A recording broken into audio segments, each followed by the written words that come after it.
Bab tidak ada yang gratis dalam buku The Psychology of Money oleh Morgan Housel mengajarkan bahwa untuk mencapai kesuksesan keuangan, kita harus bersedia membayar risiko dan ketidakpastian sebagai bagian dari proses untuk mendapatkan hasil. General Electric, yang merupakan perusahaan terbesar di dunia pada tahun 2004, hancur ketika krisis keuangan pada tahun 2008 menghantamnya. Nilai saham GE yang pada tahun 2007 seharga $40 jatuh menjadi $7 pada tahun 2018. Yang disalahkan ialah CEO-nya Jeff Immelt yang menjalankan perusahaan itu sejak tahun 2001. Immelt mengundurkan diri pada tahun 2017. Menanggapi para pengkritiknya, Immelt berkata kepada penggantinya, "Tiap pekerjaan itu kelihatan gampang bila bukan kamu yang melakukannya." Tiap pekerjaan itu memang kelihatannya gampang bila bukan kita yang melakukannya, karena tantangan yang dihadapi orang di arena sering tidak bisa dilihat penonton. Pengganti Immelt yang bertahan selama 14 bulan merasakannya sendiri. Sebagian besar hal lebih sulit dalam praktik daripada teori. Kadang itu karena kita terlalu percaya diri, tetapi lebih sering karena kita tidak ahli dalam mengidentifikasi harga keberhasilan, sehingga kita pun tidak bisa membayarnya. S&P 500 naik 119 kali lipat dalam periode 50 tahun yang berakhir pada 2018. Kita tinggal duduk manis menunggu dan membiarkan uang kita berkembang. Namun tentu saja investasi sukses tampak mudah jika bukan kita yang melakukannya. Pertahankan saham untuk jangka panjang, demikian nasihatnya. Itu nasihat bagus. Namun, apa kita tahu betapa sulitnya mempertahankan wawasan jangka panjang bila saham ambruk? Seperti segala hal yang layak dilakukan, investasi sukses ada harganya. Namun, harganya bukan dalam bentuk dolar dan sen. Harganya adalah kenaikan dan penurunan, rasa takut, keraguan, ketidakpastian, dan penyesalan. Semuanya gampang diabaikan sampai kita menghadapinya sendiri secara langsung. Ketidakmampuan mengetahui bahwa investasi ada harganya bisa menggoda kita untuk mencoba mendapatkan sesuatu secara gratis. Seperti mencuri di toko, yang ujungnya jarang menciptakan hal indah. Anggaplah kita ingin mobil baru, harganya $30.000. Kita punya 3 pilihan untuk mendapatkannya. Pertama, membayar harga $30.000 untuk mendapatkannya. Kedua, mencari mobil bekas yang lebih murah. Dan yang ketiga, mencuri mobil itu. 99% orang tahu bahwa pilihan ketiga harus dihindari, karena konsekuensi mencuri mobil lebih berat daripada keuntungannya. Namun, andaikan kita ingin mendapat hasil tahunan 11% selama 30 tahun ke depan, supaya bisa pensiun dalam damai. Apakah imbalan seperti itu gratis? Tentu tidak. Dunia tidak pernah sebaik itu. Pasti ada harganya yang harus dibayar. Harganya adalah godaan terus-menerus dari pasar yang memberi hasil besar dan segera mengambilnya lagi.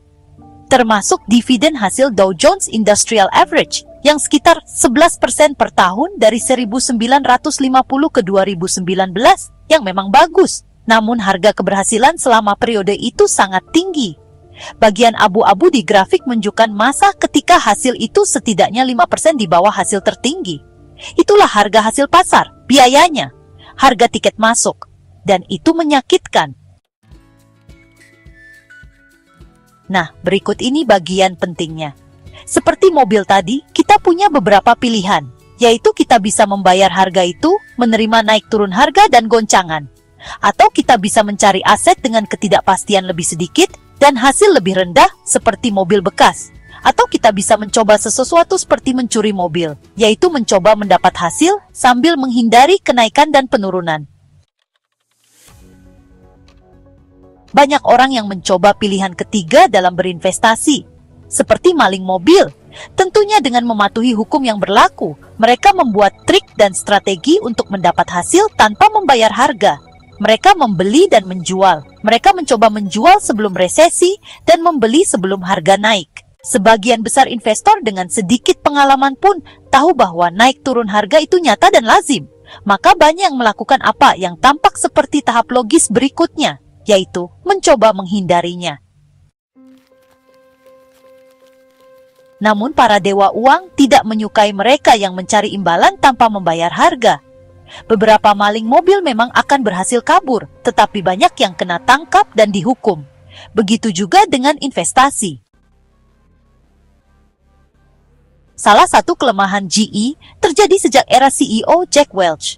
Welch jadi terkenal karena dia memastikan pendapatan per kuartal melebihi perkiraan Wall Street. Jika para analis Wall Street memperkirakan 25 sen per saham, Jack bakal membuat harga saham GE menjadi 26 sen. Tidak peduli seperti apapun kondisi bisnis dan ekonomi. Dia melakukan itu dengan otak-atik angka yang seringkali menarik hasil kuartal mendatang ke kuartal sekarang agar angka-angka sesuai dengan yang diinginkan. Welch tidak pernah menyangkal permainan itu. Hasilnya adalah bahwa di bawah kepemimpinan Welch, para pemegang saham tidak harus membayar harga. Mereka mendapat konsistensi dan predictabilitas, yaitu saham yang naik terus harganya tiap tahun tanpa kejutan ketidakpastian. Kemudian tagihan datang sebagaimana mestinya. Para pemegang saham GE menderita rugi besar selama 10 tahun yang sebelumnya ditutup oleh manuver akuntansi. Keuntungan era Welch berubah menjadi kerugian sekarang. Contoh paling anehnya berasal dari dua raksasa KPR yang tumbang, yaitu Freddie Mac dan Fannie Mae, yang pada awal 2000-an kepergok melaporkan terlalu kecil omzet sampai miliaran dolar dengan niat membagi rata keuntungan ke masa depan untuk memberi ilusi kemulusan dan prediktabilitas kepada investor. Ilusi memang tidak harus membayar harga. Pertanyaannya, mengapa banyak sekali orang yang bersedia membayar harga mobil, rumah, makanan, dan liburan, dan berusaha sangat keras menghindari membayar hasil investasi yang bagus? Jawabannya sederhana, harga keberhasilan investasi tidak langsung kelihatan. Harganya tidak tertera di label, jadi ketika ditagih, rasanya bukan seperti membayar pembelian sesuatu yang bagus.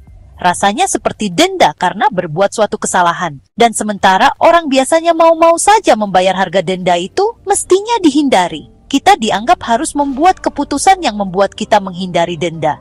Denda tilang dan pajak berarti kita berbuat kesalahan dan layak dihukum. Tanggapan alami, siapapun yang melihat kekayaannya menurun dan menganggap penurunan itu sebagai denda adalah menghindari denda masa depan. Kedengarannya remeh, tapi berpikir mengenai naik turunnya pasar sebagai biaya, bukan denda, adalah bagian penting pengembangan jenis pola pikir yang memungkinkan kita bertahan cukup lama sampai mendapat keuntungan investasi. Hanya sedikit investor yang mampu berkata, saya baik-baik saja jika kehilangan 20% uang saya. Apalagi investor baru yang belum pernah mengalami penurunan 20%.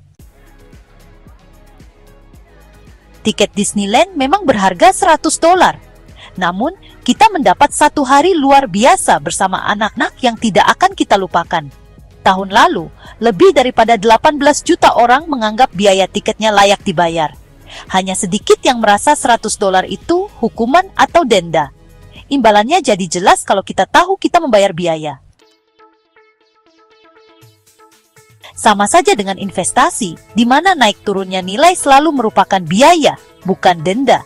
Keuntungan dari pasar tidak pernah dan tidak akan gratis. Kita dituntut membayar harga untuknya, seperti untuk semua produk lain. Kita tidak dipaksa pergi ke Disneyland. Kita bisa pergi ke pasar malam setempat dengan harga tiket $10 atau di rumah saja dengan gratis. Boleh jadi, kita tetap menikmatinya. Namun, kita biasanya akan mendapat sesuai dengan yang kita bayar. Sama saja dengan pasar. Biaya naik turun, dan ketidakpastian adalah biaya tiket masuk untuk mendapat hasil yang lebih besar daripada uang kas dan obligasi yang lebih murah. Triknya adalah meyakinkan diri sendiri bahwa biaya pasar layak dibayar. Itu satu-satunya cara untuk menghadapi naik turunnya nilai dan ketidakpastian. Bukan hanya dengan menanggungnya, melainkan menyadari bahwa itu biaya yang layak dibayar. Tidak ada jaminan bahwa itu layak. Kadang hari hujan ketika kita di Disneyland. Namun jika kita memandang biaya masuk sebagai denda, kita tidak akan pernah menikmati keajaiban. Cari harganya, kemudian bayarkanlah. Jadi, Bab tidak ada yang gratis dalam buku The Psychology of Money oleh Morgan Housel mengajarkan bahwa kesuksesan investasi bukanlah sesuatu yang bisa didapat tanpa pengorbanan. Dengan memahami dan menerima harga yang harus dibayar, baik dalam bentuk risiko, kesabaran, atau tekanan emosional, kita dapat memperoleh hasil dari sebuah investasi yang berkelanjutan. Untuk mendapatkan buku The Psychology of Money karya Morgan Housel, klik tautan pada deskripsi video ini untuk melakukan pembelian secara online di bellbook.com. Bellbook.com adalah toko buku online yang sudah berdiri sejak tahun 2009 dan melayani pengiriman ke seluruh wilayah di Indonesia.